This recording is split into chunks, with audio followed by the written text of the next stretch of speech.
to sit down.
Thank you.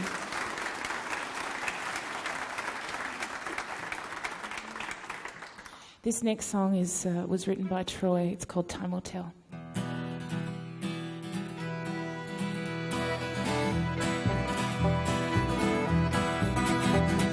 Born a son of convicts in this unforgiving land, the hand of fate strikes hard when hard times are at hand. They didn't like my Irish blood and Catholics even less, and as for things I didn't do, I never shall confess. They chased me on a chestnut mare, I had to wear the blame. Lord and local hearsay, blackening I made. My brother Dan came along to burn by my side. Heart was young and loyal, united we would ride. Time will tell. They want to shoot you like a dog.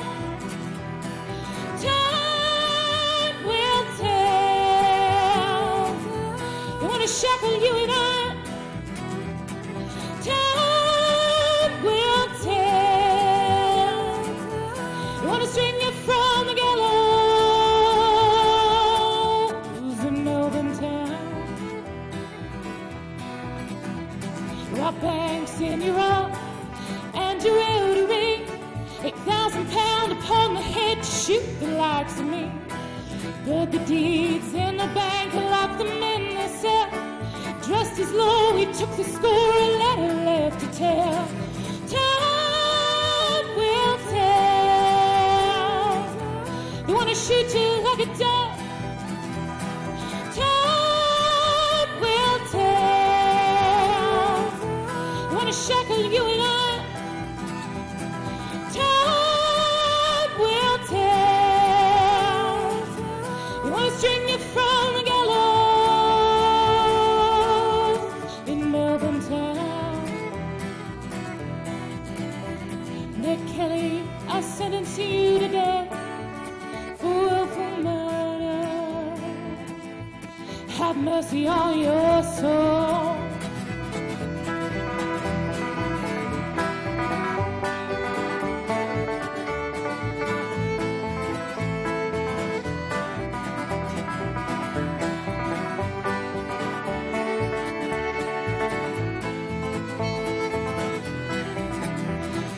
Time will tell. Want to shoot you like a dog. Time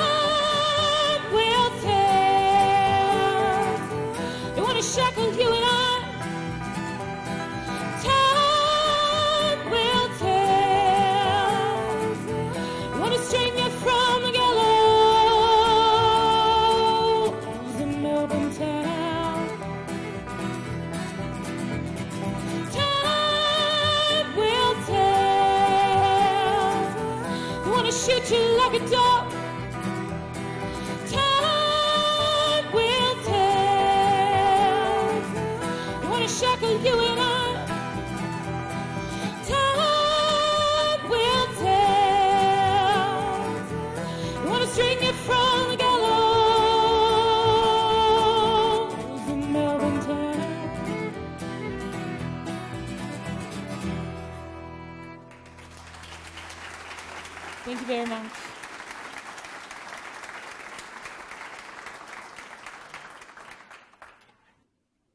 Well, good morning. What a great start to the day to hear that and be welcomed to a beautiful Beechworth morning full of sunshine. So welcome to everybody. To introduce myself, my name is Heather Hillis. I'm a community member of Burong, which is just over the hill from Stanley, and it's great to be here today. Along with our neighbours in Stanley, Mudgegonga and Cancuna, we were impacted by the Black Saturday fires, and these areas are covered in the Indigo and Alpine Shires. I have the privilege of being MC today. So, to begin with, we've heard this great music, and about that music, Orange Blossom is a North East Victoria band which prides itself on having players with a common interest in old-time music. The first item, Angel Band, is a traditional piece. The second, Time Will Tell, was composed by Troy. Where is Troy? Well done, fantastic.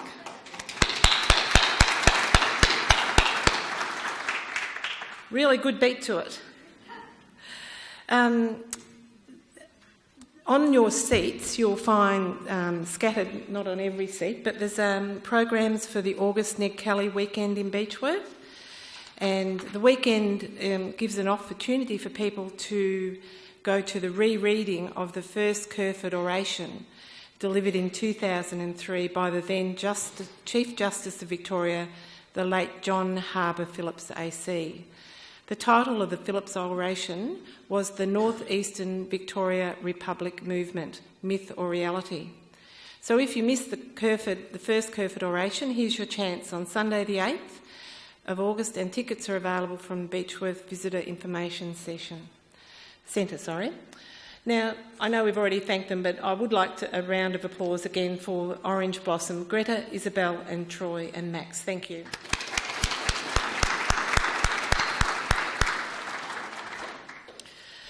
So welcome to the 8th George Briscoe Kerferd Oration in the appropriately named Kerferd Conference Centre of La Trobe University, Beechworth campus.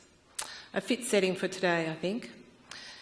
An oration is described as a formal speech for a special occasion. Our special occasion is the anniversary of the naming of Beechworth, and the first Kerferd Oration in 2003 marked the 150th anniversary. In the book, Well May We Say, Speeches That Made Australia, Graham Freudenberg tells us that an oration is fine words knitted together with care. Words that interpret times and say what we are thinking. Jemima Richards from Firefoxes Australia is the 8th Kerferd orator. Jemima, we give you a very warm welcome, and we look forward to your fine words, and which we know will be knitted together with experience and abundant care.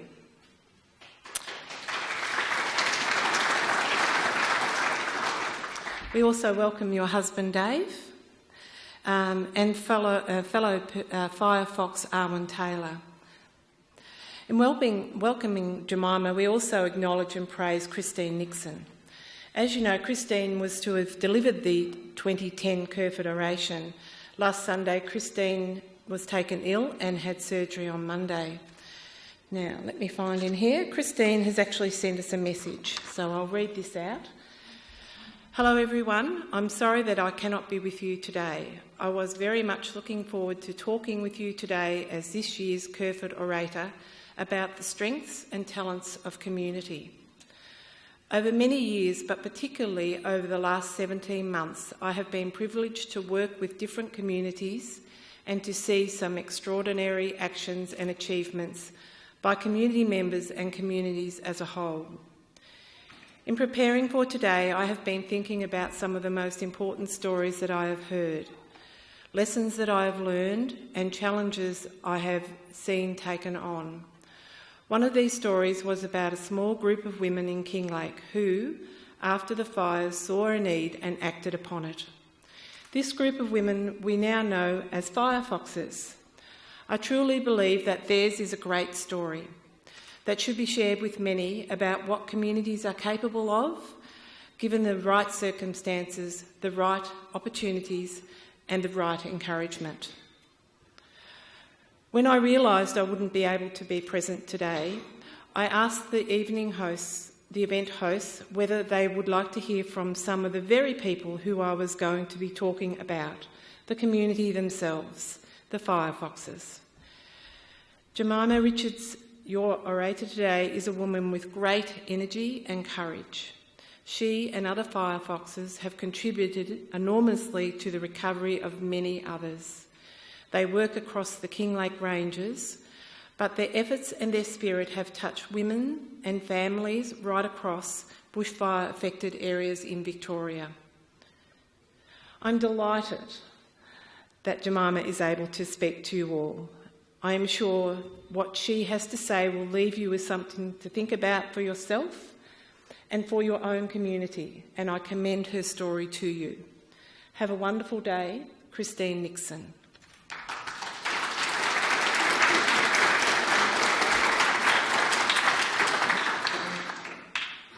We send Christine our very best wishes for a speedy recovery and our very best wishes for continued community leadership. A special welcome also to the Kerferd family member Ian Young and his wife Julie. They are from Mount Tamborine in Queensland. Kathy McGowan, where's Kathy? Kathy's over here, yep.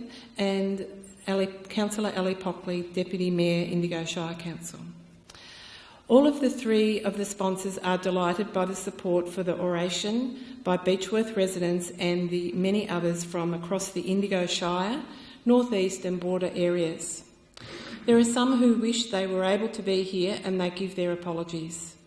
Firstly, Professor Paul Johnson, Vice-Chancellor of La Trobe University. Peter Challis, Chief Executive WAW Credit Union, and Councillor Bernard Gaffney, Mayor, Indigo Shire Council. Greta Ziller from Orange Blossom now returns to the stage and to lead us in singing the National Anthem with Jan Wagner on piano. So I'd ask you to please stand and join in singing Advance Australia Fair.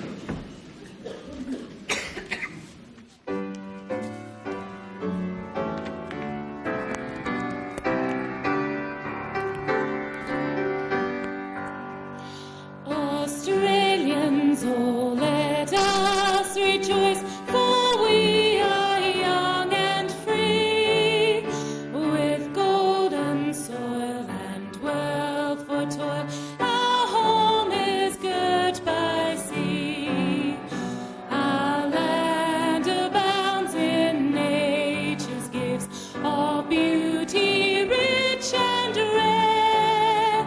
In history's page, let every stage advance Australia fair. In joyful strains then let us sing, advance Australia fair. Beneath our radiant Southern Cross we toil with hearts and hands to make this Commonwealth of ours renowned of all the land. For those who've come across the seas with bounteous plains to share, with courage all let us combine to advance Australia fair. In joyful strains then let us sing, advance Australia fair.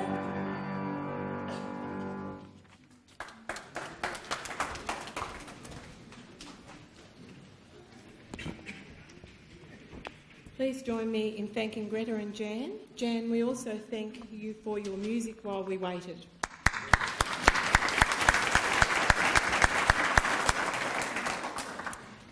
Earlier I welcomed Ian Young. A couple of months ago, Ian's wife Julie strongly suggested Ian should grow a beard. Julie thinks it brings out the family likeness. George's portrait is on to the right here on stage, on loan from the Beechworth Courthouse. Let us judge ourselves as Ian speaks to us about his great-grandfather.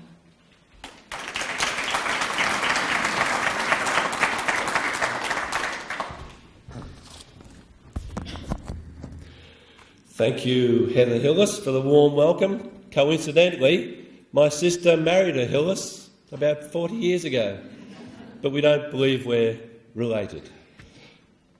But it's good to be back in Beechworth. We were here in November last year and the drought was on and the heat wave was here, and every day it got above 35 degrees, and my wife, Julie, who's born and raised on the Gold Coast, thought the weather was great.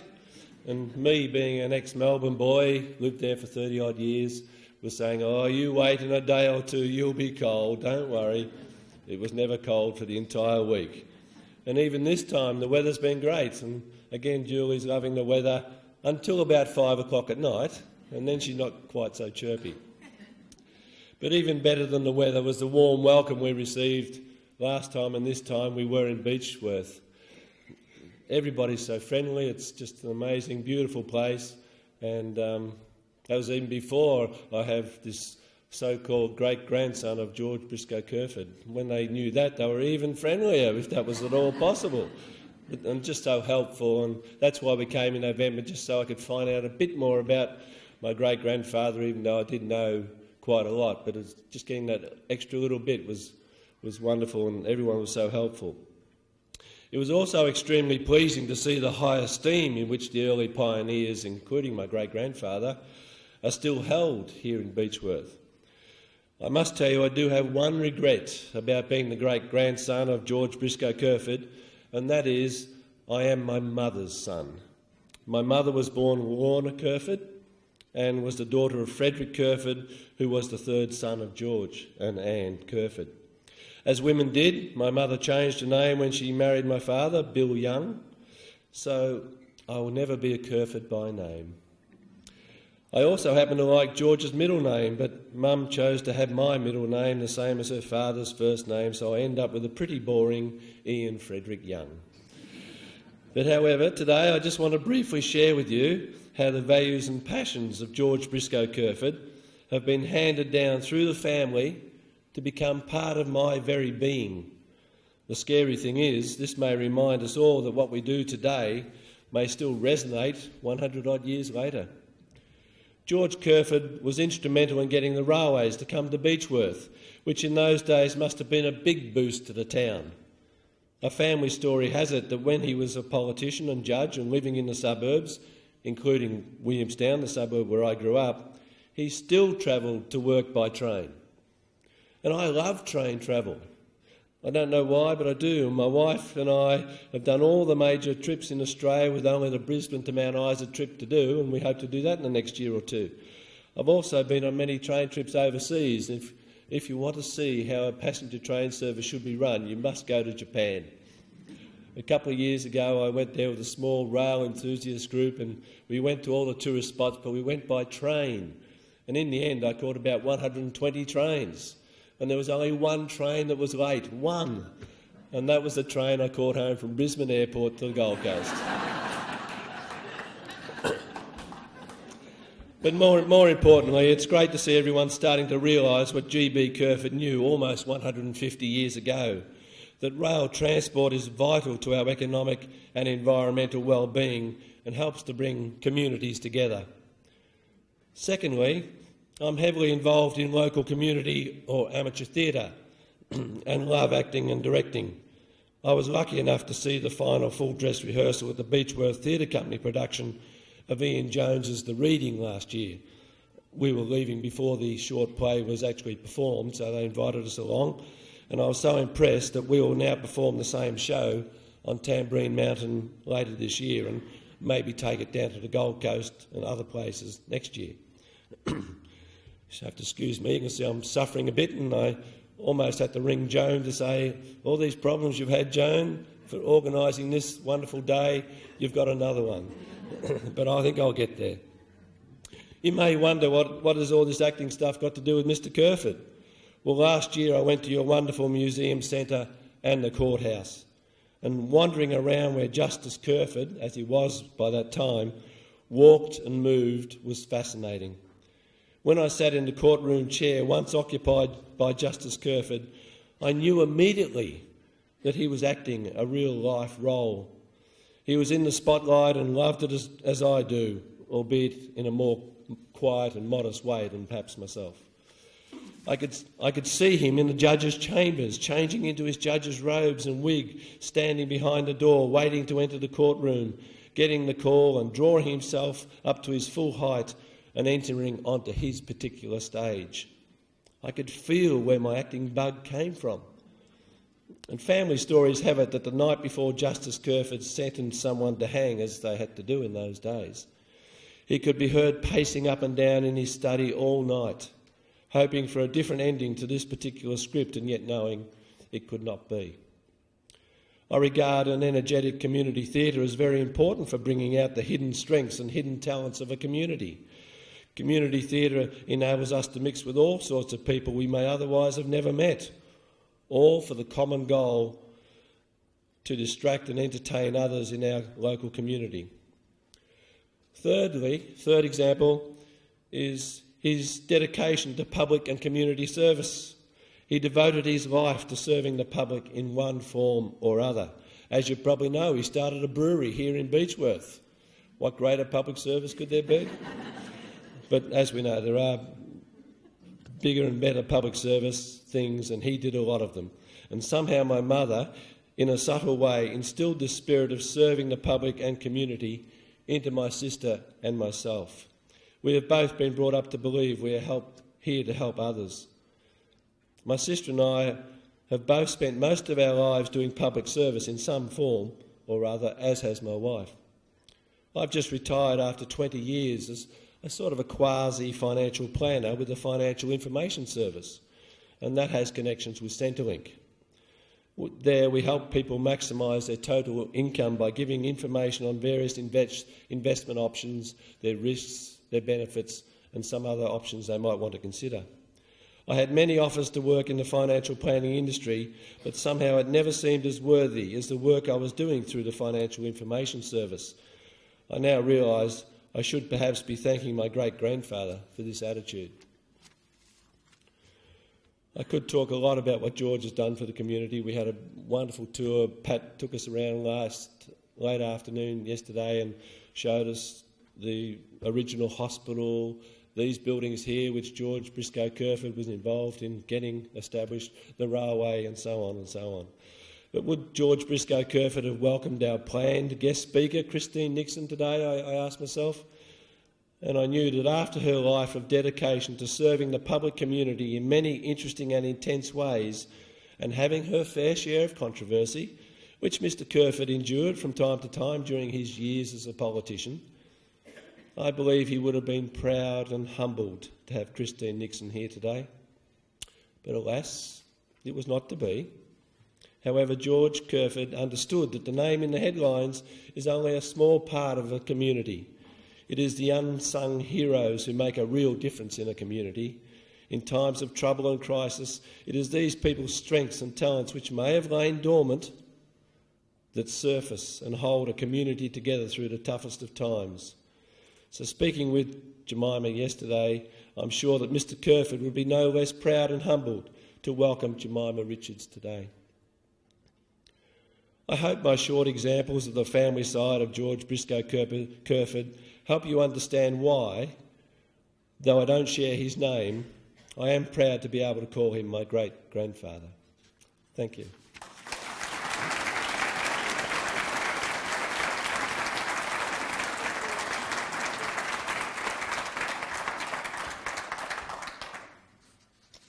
Thank you, Ian. Very inspiring words. It is appropriate that the name George Briscoe Kerferd lives on through this annual oration, with its purpose of providing our community with access to thought-provoking ideas relevant to the well-being, social justice and sustainability of rural regional Australia. The Kerferd Oration has a special place in the public lectures of La Trobe University. I ask that Professor John Rosenberg Deputy Vice-Chancellor, to explain the lecture series. And Professor Rosenberg, would you then introduce our 2010 Kerferd Orator, Jemima Richards, please?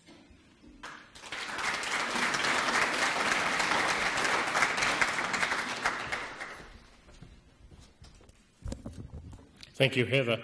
And I wish to begin by acknowledging the traditional owners of the land on which we're gathered today. We thank them for the care of the land and pay our respects to their elders, past and present.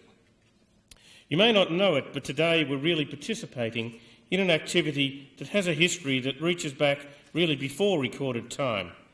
Long before Socrates in ancient Greece, there were individuals who spoke in public to impart their knowledge to the tribe, group or village. Often they were elders, but not all the time. Most times they were individuals, people who could spin a yarn and do it very well. The verbal tradition, as you would know, includes great names such as Homer, who we actually believe didn't actually write a line himself, but travelled the country reciting his poems. And if you think about it, this public lecture tradition also links us to our indigenous oral cultures that survive today. And for me personally, as a member of the Jewish faith, my tradition has a long history of public lectures and discussions that has enriched the Jewish culture. The public lecture, then, is a form of communication that has lasted and will continue to survive, I suspect, until the end of human history. Of course, today, when we talk, we can communicate as well, and in theory, we can communicate it with the entire world at the press of a button. And so this lecture will be recorded and will be available to people not only in this area but around the world. And this is a wonderful thing to allow us to promulgate the words that we're going to hear today. One of the amazing things about public lectures is that they do provide an opportunity to hear about things that we mightn't otherwise have known about. And La Trobe University is very proud and pleased to be associated with this, the Kerferd Oration, because our role as a university is to promote ideas and advocate for causes that improve society, just like Socrates did many years ago. And the Kerferd Oration is part of the university's very diverse public lecture series, which provides opportunities for the public participation right across regional Victoria, associated with each of our campuses and also in Melbourne.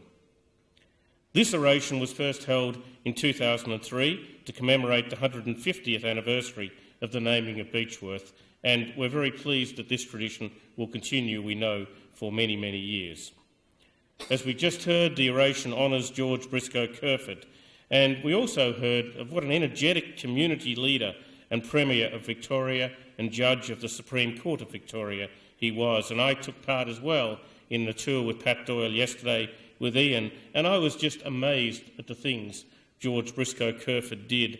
And I can't imagine what people thought he was doing when he said we're going to build a water supply that will last forever for this community. They must have thought he was absolutely mad, but what a wonderful thing it was, and bringing the railway, bringing employment to the community, etc. The aim of the oration is to bring an eminent speaker to our regional community to discuss an emerging issue in the context of social justice in rural areas. This presents an annual commemoration of community leaders' contributions to local and the wider community, and it's a reminder of this through a lecture that is delivered by speakers whose qualities and substantial contribution to their communities reflect those of Kerferd. This is a free event, and it's a free event because we have sponsors, and I'd like to very much acknowledge both the Indigo Shire Council, my own university, La Trobe, and of course WAW Credit Union, which has been a sponsor for the last 5 years.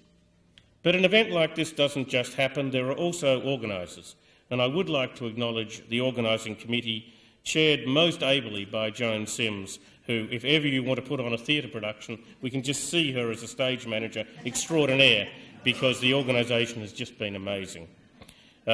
Supported ably by Donna Rupp, who is the secretary for the committee, Roberta Baker, who's looked after communications, Jenny Nagel from WAW, Brian Miller, who runs our campus here for La Trobe University, and Bernard Gaffney, the Mayor of the Indigo Shire. And I think we should thank all of those people, as well as all of their helpers.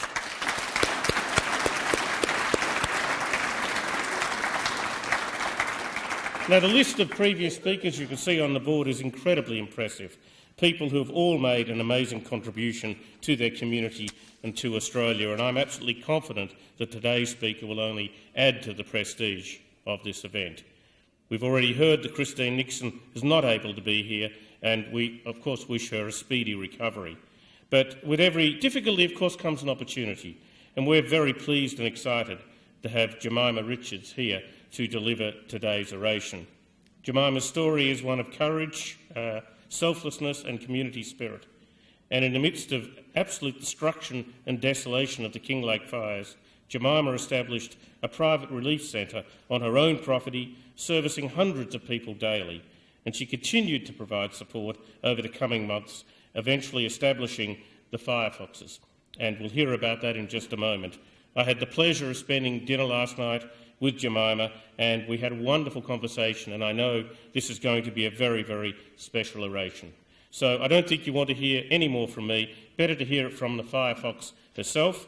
Would you please join with me in inviting Jemima Richards to deliver the 2010 Kerferd Oration.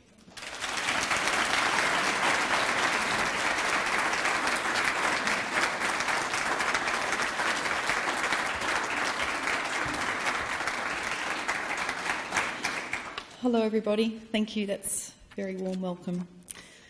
Can I say a very special thank you to the Deputy Mayor and the Deputy Vice-Chancellor and the organisers of the event today, and to a very warm welcome that we received when we arrived yesterday. And it was lovely to have met everybody and had a chance to talk and just get to know everybody before we headed down today.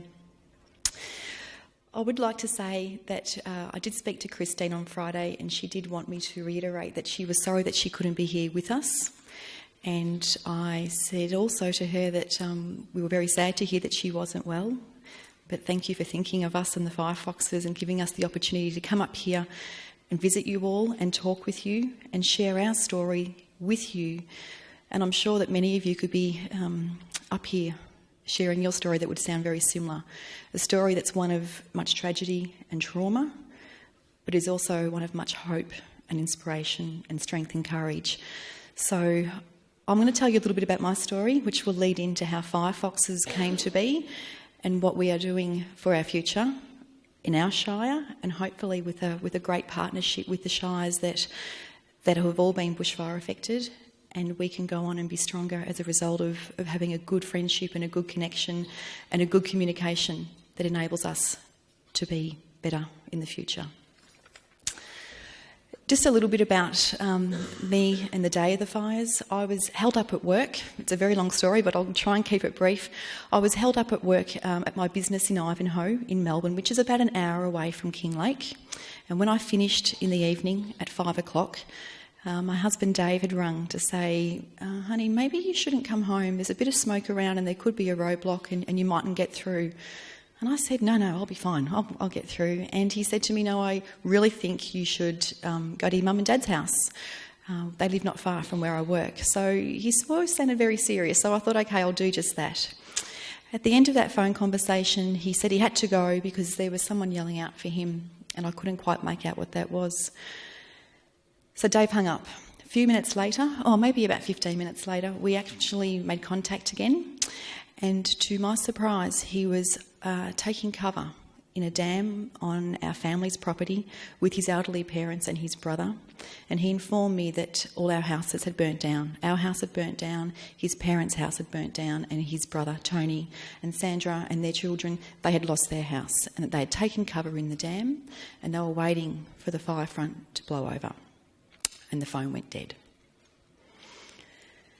6 hours later, after many anguishing hours of not allowing myself to go anywhere where I knew I didn't need to go, we had contact again. And at that point, when I heard Dave's voice, and he said to me, and he was yelling in excitement almost. I couldn't believe it. He said, I'm standing at the front of what I thought would be the rubble of our home. He said, not only is our house standing, there's about 50 people that have taken cover in our home. And he said, our house is on fire, but the people who aren't injured in our home are trying to put the fire out. Dave, thankfully, when he had pulled up, had a water tank on the back of his ute and was able to help those people that were fighting the fire in our home, in our roof, with blankets and what dirt wasn't on fire. He was able to give them a hand to save the home and to save the people that had taken cover in the house.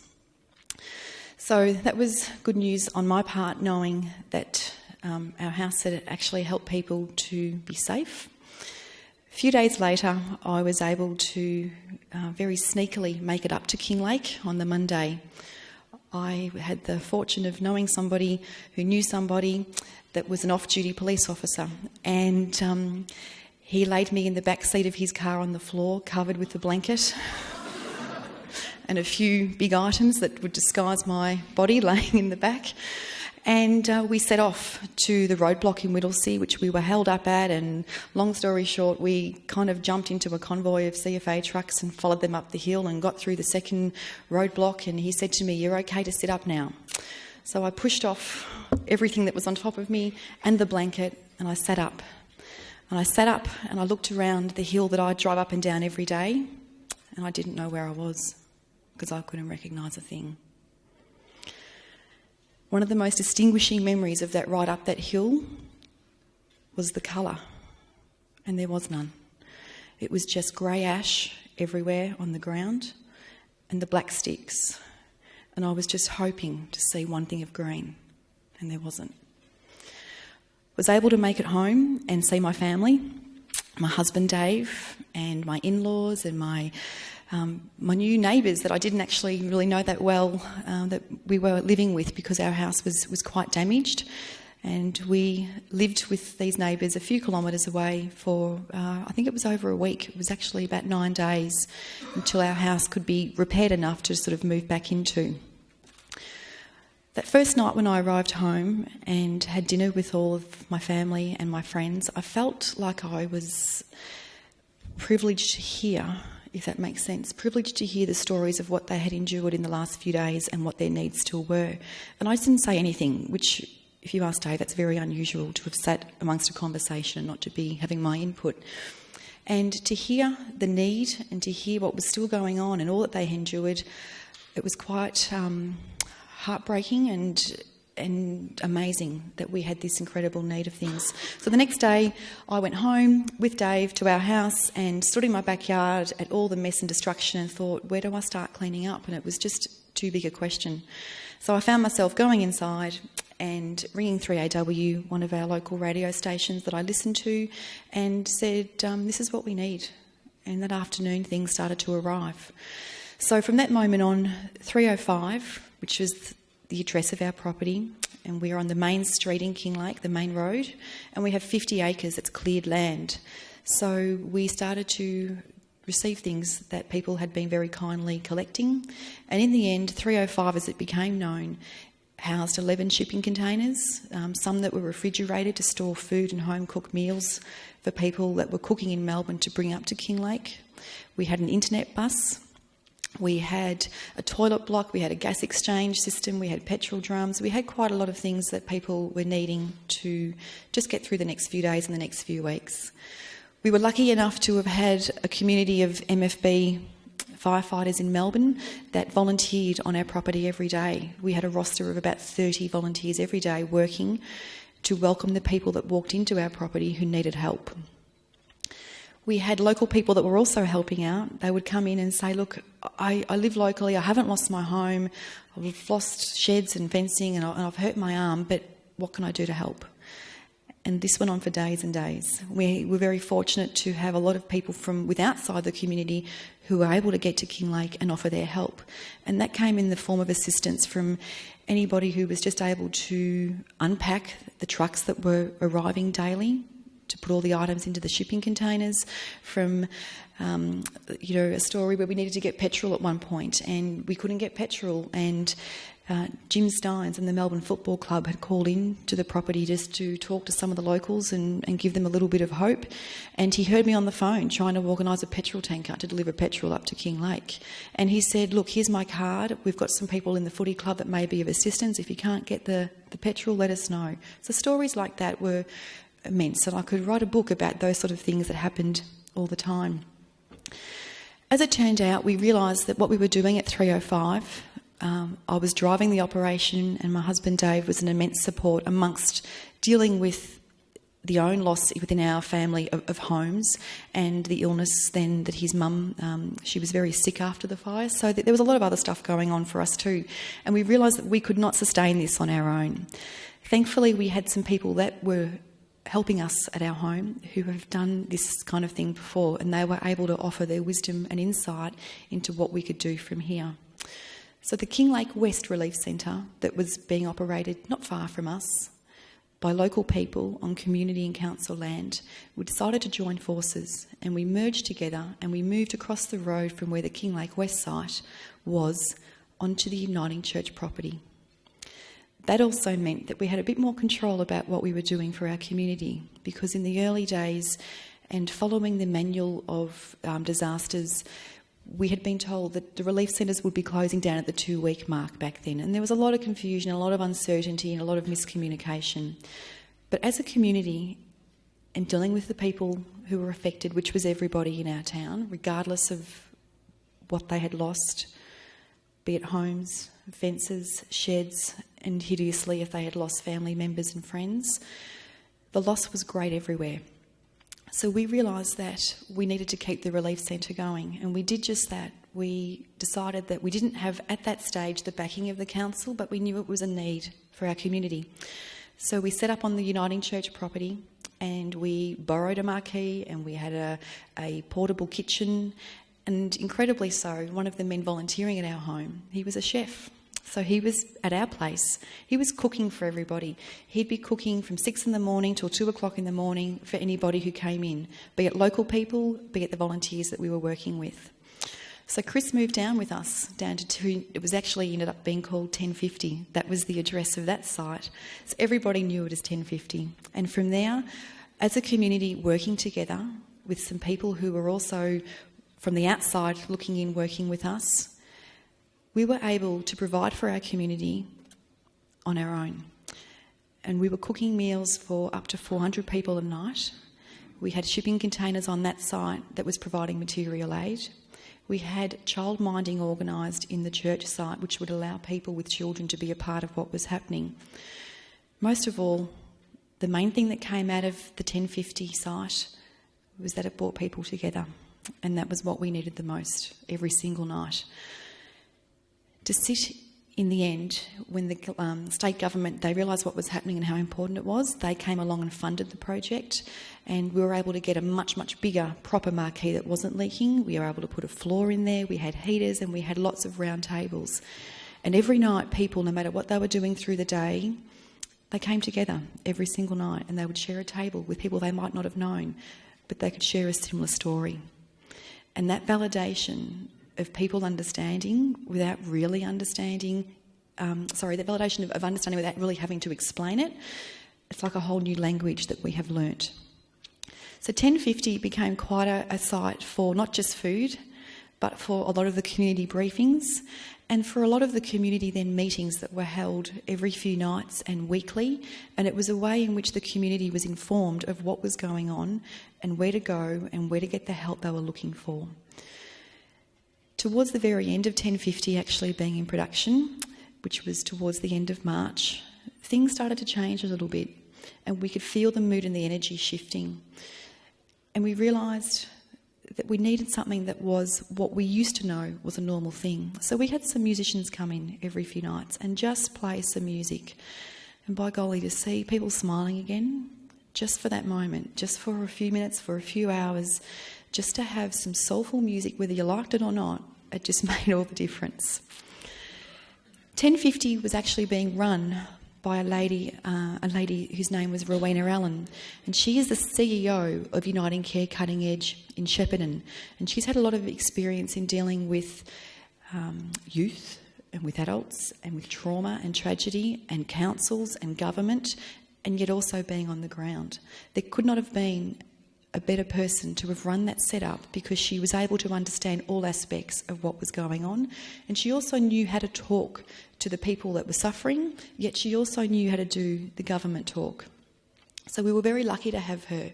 And towards the end of 1050, which was it was about the end of March, a local lady named Kate Riddell, who was occasionally eating there with her family, she said to Rowena, "Ro, what do we do when this all finishes? What do we do when the official stuff rolls out of town? How do we keep all these women, in particular, that she had noticed, that had come out of the woodworks and were just doing some great things, as were the men?" But it was a real obvious point in how the men and the women have handled the emotional side of what the experience has been since the fires. And without sounding sexist or generalising, the men have tended to want to just get back into work and get on with the job and not really talk about it. And we know as women, we need to talk about it. And we decided, well, Rose said to Kate, that's a great point, mate. We need to figure out how we can keep all these women that have really, made some great friendships and great connections. Because prior to the fire, they might have walked down the street and seen each other, but not actually acknowledged each other. Whereas now, there was hugs freely happening everywhere in the Kinglake Ranges. So Rowena said to Kate, "You maybe want to meet Jemima," which Ro did. She introduced us and we sat and we chatted and we realised that we were on the same page, that just being able to do things for our community was an incredible honour. And we decided that we would maybe see if we can get some other women within the region together and just see if there was anything in it. So we did just that. We had a night with local women who weren't in positions of power or positions of necessary importance, but they were just local women who had been just getting on and doing. And one of those women there that night was Armin Taylor. So having to meet Armin for the first night was fantastic because we had not met her. I had not met her before. I didn't know anybody in Kinglake prior to the fires other than my family.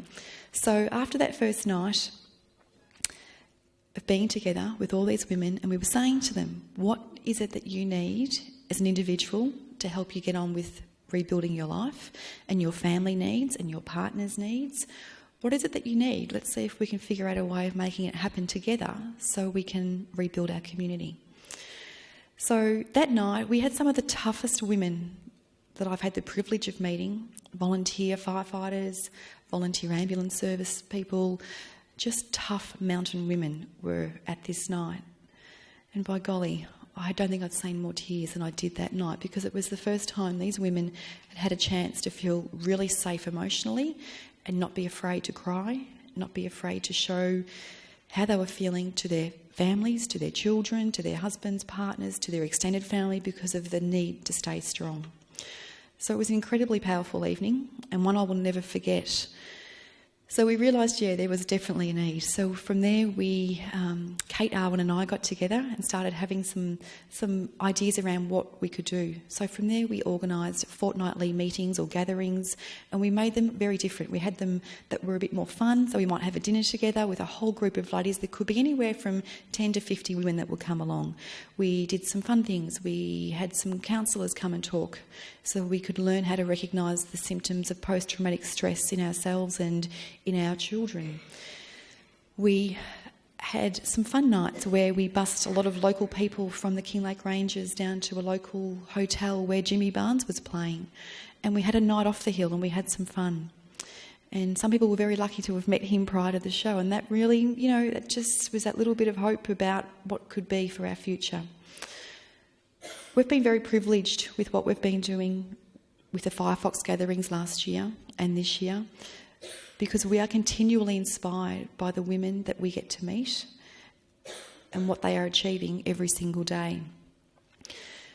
Early, it was about the middle of last year, a couple of the local ladies in the Kinglake Ranges had said to Christine Nixon, "We think it'd be really great if we could go away. We need to get a whole lot of women to go away and just get away and have a break, just to, pull our thoughts together and refresh and come back."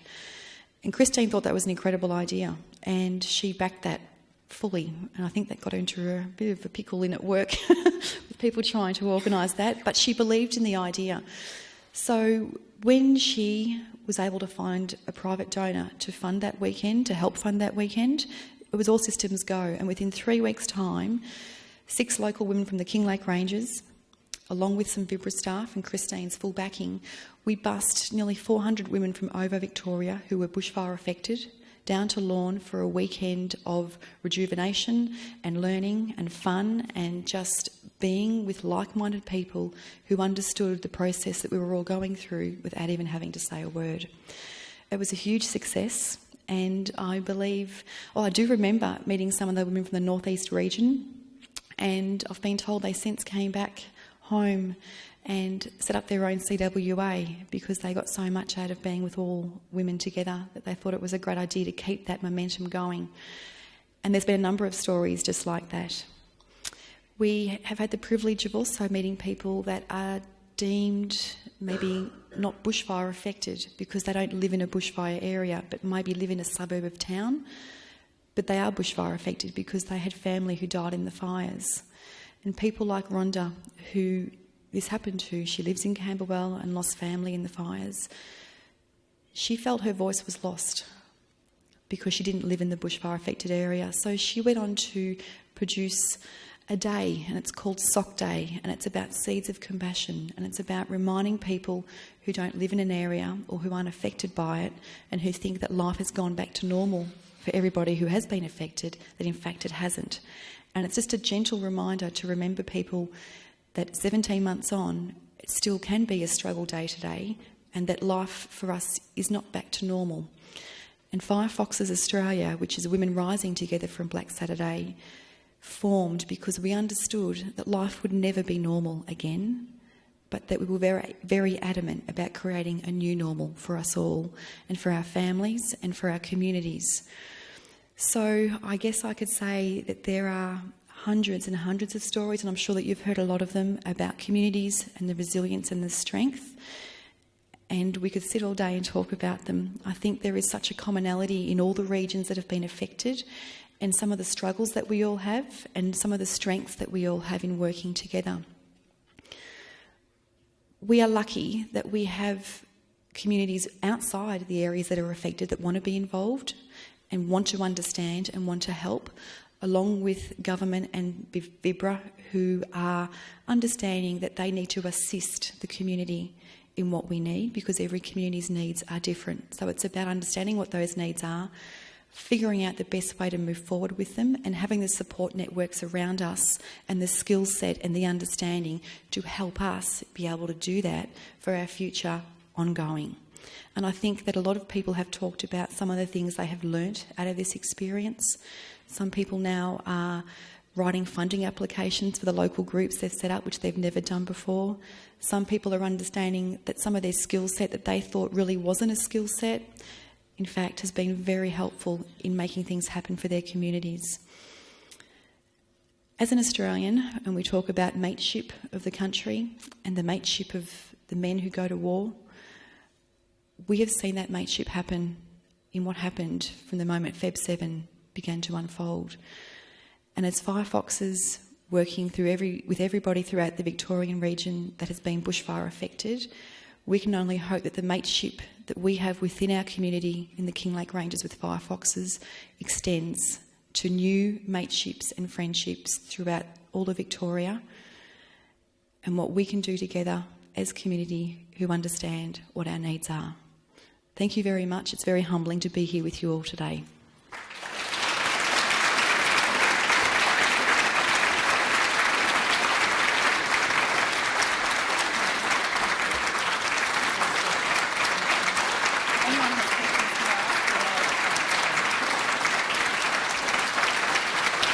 Thank you.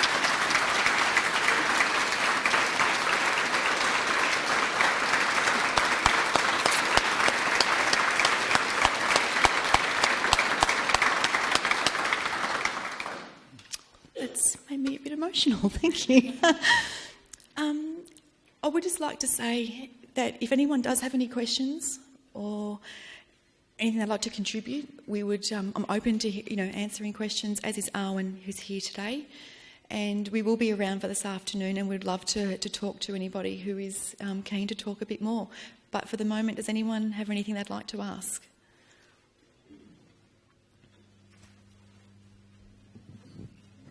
No? Thank you. And thank you for a wonderful oration. I suppose what I find hard to understand, and maybe you'd like to talk a little about your personal situation, that you were, of course, in the middle of this trauma and destruction. How did you manage to rise yourself above that and be able to see that you could help other people?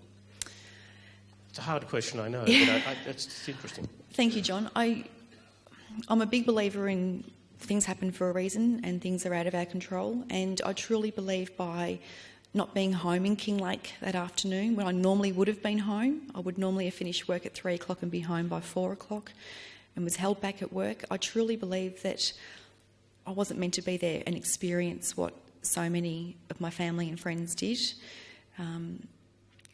Coming home on the Monday with a different headspace and seeing what had happened with a clear understanding of then what was needed, and also being at home those few days, I started to see what the rest of the country was doing to support the people that had been affected.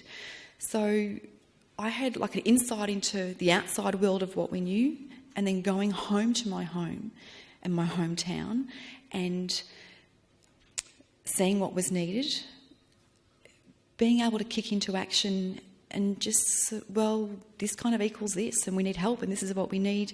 I think if I hadn't have been in Melbourne that afternoon, I think it would have been a very different story. The obvious things of having a big piece of land, having the space, I didn't actually think about how this would all unfold. It just kind of unfolded on its own. When Firefoxes was achieving last year, just on its own, it was just going along and there was a lot of people coming along.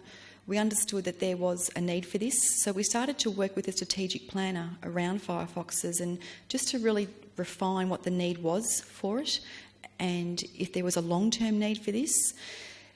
So we did some planning with a planner who specialises in that, and we realised that yes, there was a need for this long-term, and we were asking ourselves, what do we want to come from this?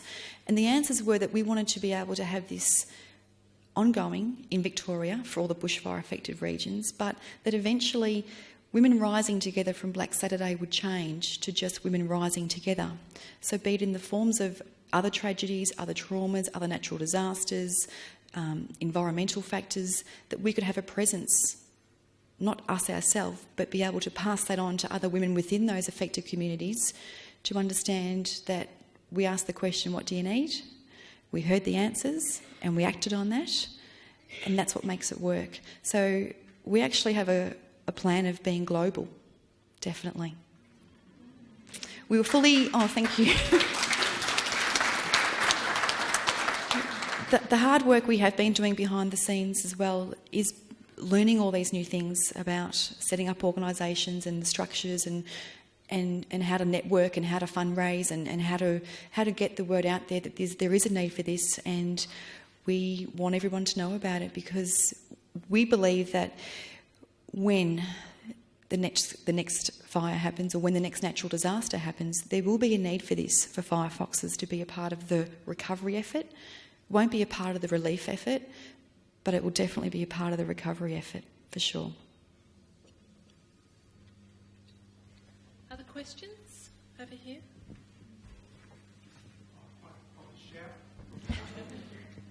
It's extraordinarily inspirational. I guess the story is one of the women, and as a man, and a man in a community that's, we've got fabulous opportunities in this community and fabulous people doing fabulous things. Yep. What is happening on the other side in Kinglake? What is happening for the men? Amongst the men? Sure. Yeah. That's it's a big part of what we also do in Firefoxes, because the men and women have handled things very differently, and that was very clear early on, just the emotional way in which that was being handled. We had a firm understanding, again generalised, but a firm understanding that in a family unit, if the women tend to be okay, they are better at being better for their partners and their husbands and their children and can support them. So even though Firefoxes is about women, we know that by looking after the women who are the nurturers, they can look after the men and look after the children. And some of the events and the programs that we do aren't just women only, they are families. where so the husbands and the wives and the kids and partners, girlfriends, boyfriends and the children all come along. So we don't like to just keep it just women. It is very much about a bit of both. There are also other male-only activities. There is a men's shed that's been started up in the Kinglake region, which is enabling a lot of the men to get together and do what men do in big sheds with tools and stuff. And another big part of where we find a lot of the men link in together is through the community dining, which is still going on today in Kinglake. That's been happening at the temporary village where the people live that have lost their homes, which is what Arwen manages. She's been doing that since it opened, and there's a big shed, and it's got a massive big kitchen and lots of little kitchens, and they do a community dining session there, and a lot of the men actually go along to that as well, which is a fantastic way, particularly the men that maybe are on their own and maybe a little bit older and have maybe kept to themselves all these years. They're actually linking into that. The other way that the men actually get together is at the pub. It's amazing. I was talking with a man at the pub just the other night. We were at the back and you know, he's a tough mountain bloke and happens to start talking now how he's seeing a counsellor because he had to. And he's saying that amongst other men at the pub having a beer.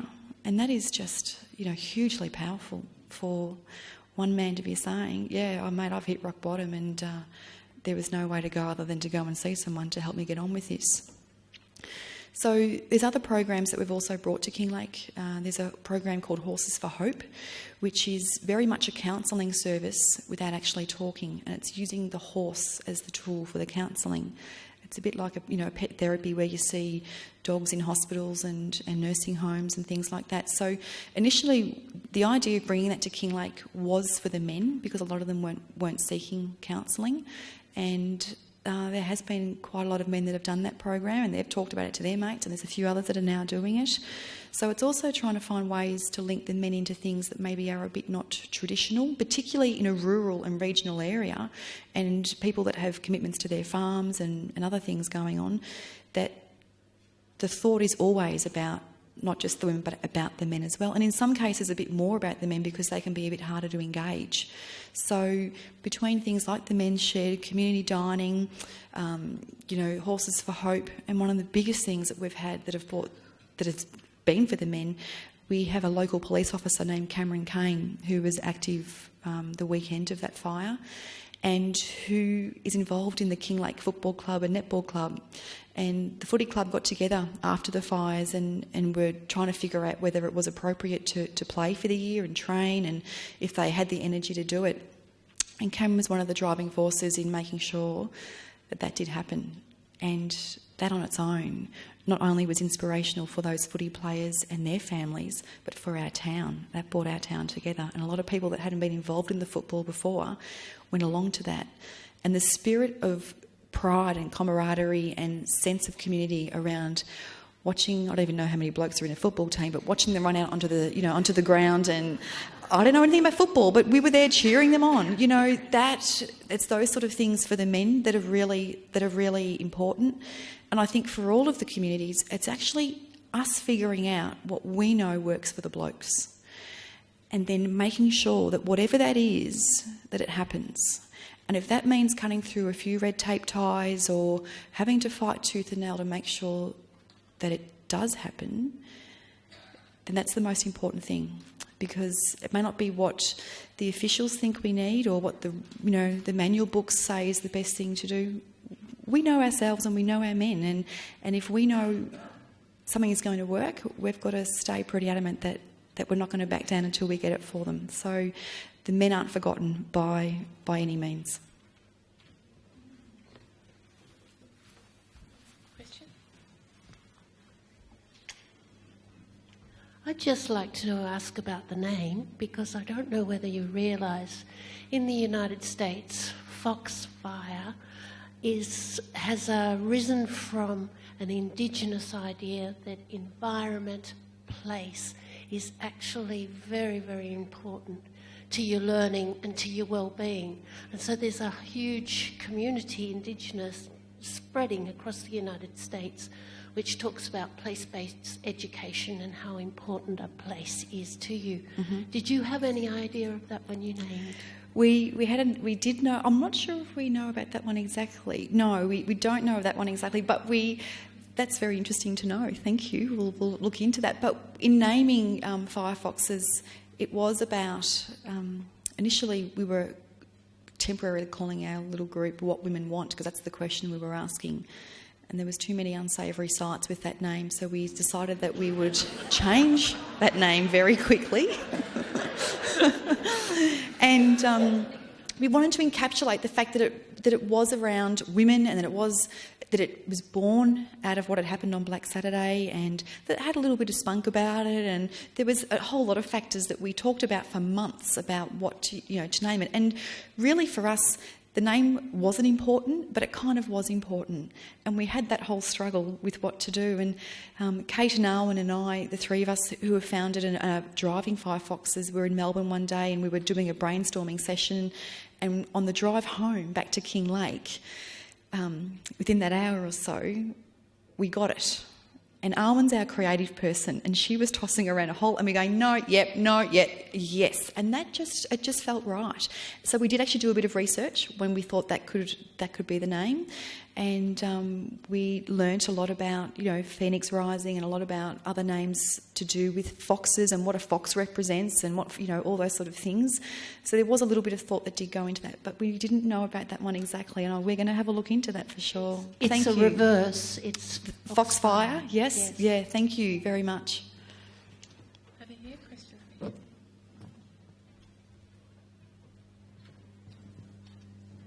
Jeff Lucas. Thank you, Jemima, for describing that traumatic day. Did you have any input into the Royal Commission? I didn't personally. And early on, when that was all starting, we were actually wondering whether we would do that. And this is going to sound ridiculous, but my focus was on what we were doing at that time. You certainly did a wonderful job with helping with the recovery. Thank you. And look, there is this that's shared by everybody in our region, and people often say, gee, you've done a great job, and I say thank you, but so has everybody else. And everybody within our community has done what they could do. And if that was contributing in a way of just giving somebody a hug in the street when they needed it, to someone like Bill Gale, who is the chair of our CRC committee, who has given up his work to ensure that our committee is doing the right thing by our community, and he's conflict resolutioning here and there, and he's advising to all different agencies and Vibra and everybody. There is so many incredible people within our area alone, not to mention everywhere else, that every little thing that they've contributed has contributed to making a difference. Thank you. Thanks. We have probably time for one more question. Over here. Jemima, I'm Judy Lazarus. I'm just wondering, with that rare gift of hindsight, and looking at our wonderful community, and we do have great people in the community and we do lots of things, is there something that you could suggest that we start to do to strengthen our community? That's a really great question. Part of that answer is that I believe some communities didn't know they were a community prior to the fire. Because like a lot of towns and shires and areas, there are little towns either side of them, and you're driving through valleys and it's all over the place. So some areas didn't know that they were a community before the fire, and some certainly now have that bond after the fire. And yet there's some communities who maybe were a strong knit group that may be fractioning because of the way the direction of the recovery or things are going. And people often ask, why does it take a disaster, or why does it take something so hideous to bring out the best in people and the strength in people and the community groups together? And I don't know the answer to that question. But I guess from what we have learnt, that if every little community or every little shire could have a representation of, if it's 5 or 10 people that represent their area, that are like a steering committee that maybe are just included in all the things that go on, that are talking with council and talking with other agencies. That would be a good start. But the success of that sort of committee that's already in place would have to be people that have the ability to think broad-mindedly for their community and not think on a self-agendered basis, to be able to check their ego at the door and think about others before themselves, and to be able to interact with people every day in the street, but then also have the languaging to be able to talk with the officials to make a difference. That sort of group together would be great. And I think groups like the men's sheds and youth groups for the kids and things like Firefoxes or CWAs, and having a few representatives of those people on a steering committee or on a committee of some kind that are just, a general interest for where the town's going, that could be a good start. Thank you, everybody.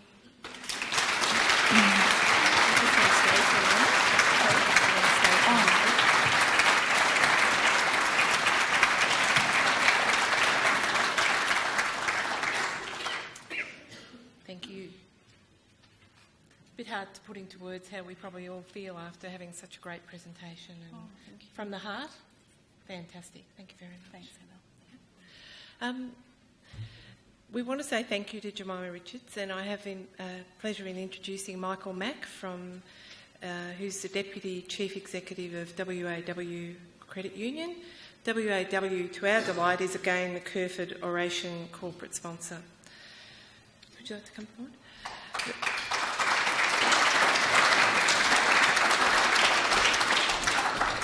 The medal was first struck in 2007. It was made by George Fromell in Melbourne. The medal incorporates an image adapted from a print in 1870 in the permanent collection of the Burke Museum.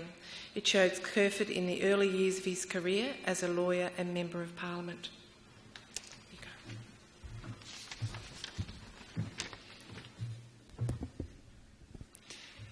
Thank you, Heather. Good morning, ladies and gentlemen, distinguished guests. My role, as Heather has said today, is to officially thank the wonderful and inspiring Jemima Richards for delivering the 8th Kerferd Oration. After reading about Jemima, Rowena, Kay, Kate and the work of the Firefox Group, I now realise we join a very long list indeed of people to thank these extraordinary women. While our thanks this morning relates to Kerferd, I'm sure after listening to Jemima, everyone here would also like me to thank you again for your courage, passion, inspiration and incredibly hard work after the Black Saturday tragedies, not to mention your efforts to actually get here this morning for us on short notice. Many Kerferd speakers over the past 8 years have allowed us to reflect on what it means to be a community.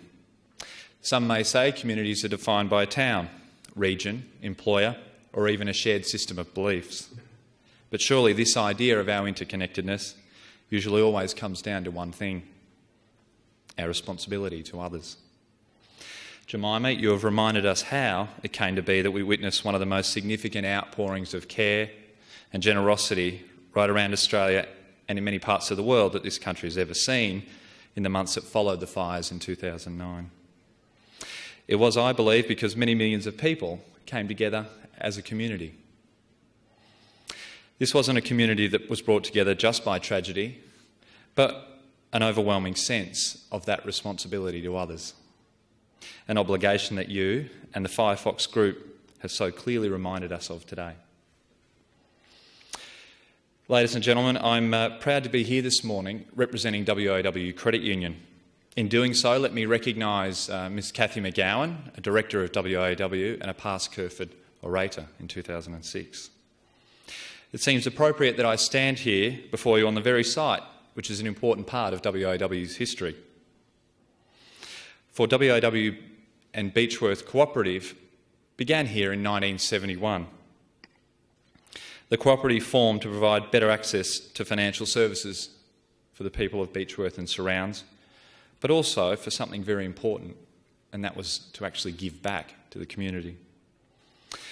I'm proud that giving back is still a core value of WAW today. I also realise that, on occasion, words like these can be par for the course. However, I trust that our actions as a community credit union speak louder than words. Through initiatives like Kerferd, our hospital fundraiser Letipso Day, which has raised almost $1 million for our region's local hospitals, and the fact that we've sponsored and supported over 300 charities, events and very worthy causes in the last year alone. I also give you an undertaking that we will be continued to be measured by our actions rather than words. It is now my honour to present Jemima Richards the George Briscoe Kerferd Medal. But just before doing so, I'd like one of our other sponsor representatives to join me on stage, Brian Miller, Director of the Latrobe Beechworth campus.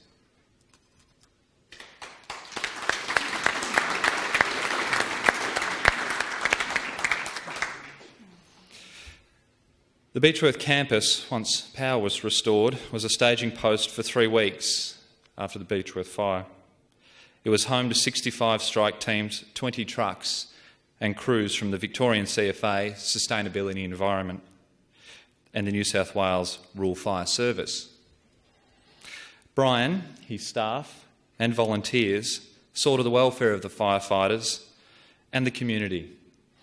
And Brian, a senior New South Wales RFS volunteer himself, was also on the fire front. Ladies and gentlemen, it gives me great pleasure to present Jemima Richards, the 8th George Briscoe Kerferd Medal.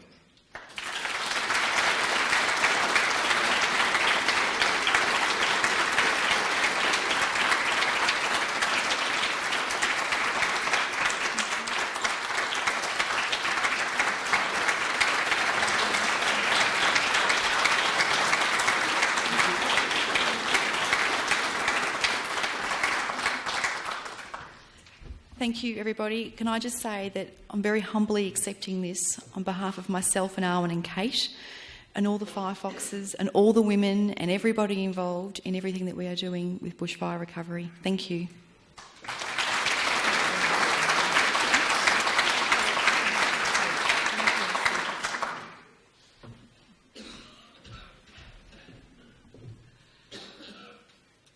Thank you, Michael and Brian. I should also point out the Kerferd Oration Honour Board over here on the left-hand side. As per your program, all the orators that are listed today have been added, and today, in 2010, we have Jemima Richards on the list as well. Congratulations. A growing feature of the Kerferd Oration each year is the lead-in events. They add value to the message of each orator. This year, across Indigo Shire, we've been working on community strengthening plans for each town. Your program has some details about that. To talk about this a bit more and the importance of it, I have pleasure introducing Councillor Ali Pockley, Deputy Mayor, Indigo Shire Council.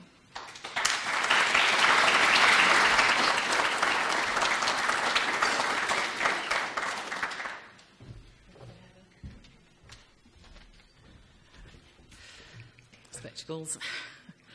Well, firstly, I'd like to acknowledge councillors from Indigo Shire here today, Councillors Peter Graham and Councillor Vic Issel. And I did hear a bit of a sniff of a rumour that the Mayor from Alpine Shire might have made an appearance, but I haven't actually seen him. No. And also, how great to see so many of Indigo Shire's staff here. We've got the CEO, 2/3 at least of the senior management group, and some of their partners as well, and it's wonderful to see you all and see you supporting this great event. So inevitably there are always some thank yous to pass on at such an occasion, and I'd like on behalf of Indigo Shire to thank Heather Hillis, our MC today, for her sterling work. Heather is from Brewerong, as you've heard, a small hamlet that was badly affected by the fires last year, and she's one of several strong leaders from her community and has helped lead the recovery. A big, big thank you to Jemima and her firefoxes.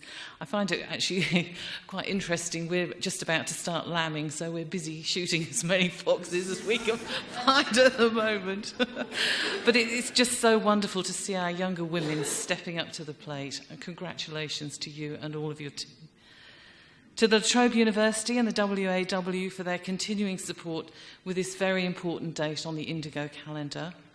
To Jan Wagner, Orange Blossom, and David and Vile Indigo, who we haven't yet heard, who will be fiddling us out, for their great music. And finally, of course, to the team behind the Kerferd Oration, who give so freely of their time, their organisational skills to the benefit of our Indigo community. Now, no doubt many of you have heard about and also been involved in our community strengthening project. It's currently working its way across the Indigo Shire. So far, the communities of Brewerong, Stanley, Chiltern and Barnawartha have pulled their thoughts, ideas and visions together to write their own community plans, plans that will be used by them to guide their future development and progress. Community plans are very different to most council-style plans, inasmuch as the visions in them are predominantly delivered by those who wrote them, the people in the community. Already in 10 or so months, some of the outcomes reached by these towns are incredible and a real credit to the people and facilitators involved. In Brewerong, for example, the community are managing and delivering on infrastructure projects, such as a new toilet and kitchen, funded through bushfire and stimulus money. In Chiltern, over 30 community members showed up, shovels and rakes in hand, to tidy up Lake Anderson, and they took away an incredible 13 truckloads of rubbish.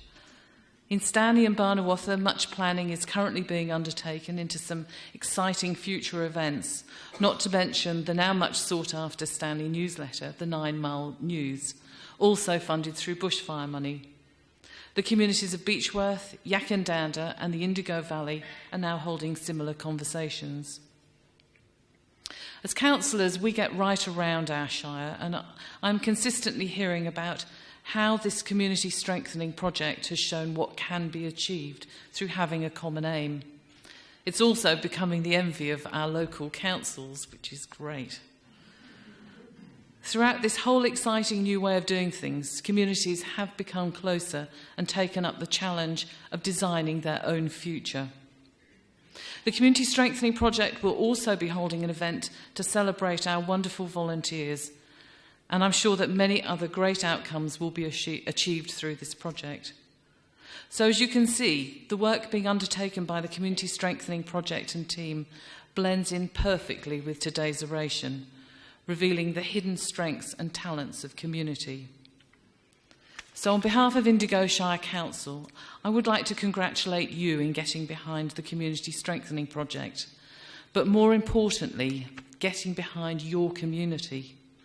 We have some extraordinary people in this shire doing extraordinary things. I'm a firm believer that you will get from your own community as much as you put in. And in Indigo, it has been shown that there is much to gain. So get involved, get your ideas flowing, get your hands dirty, and the rewards will be there.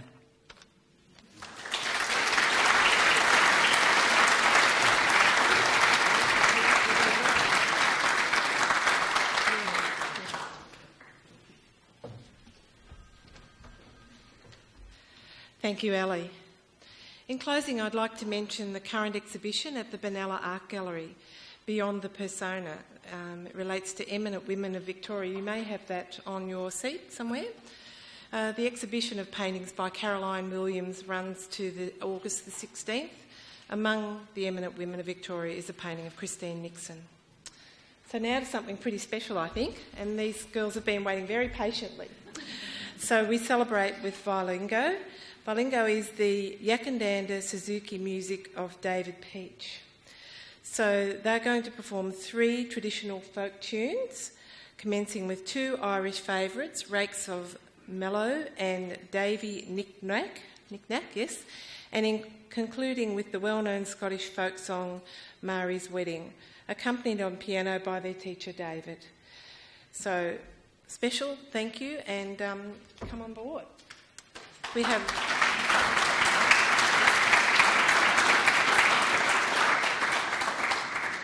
Eliza, Kaylee, Maggie, Isabel, Julia and Tian. Thank you.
That's a hard act to follow, isn't it?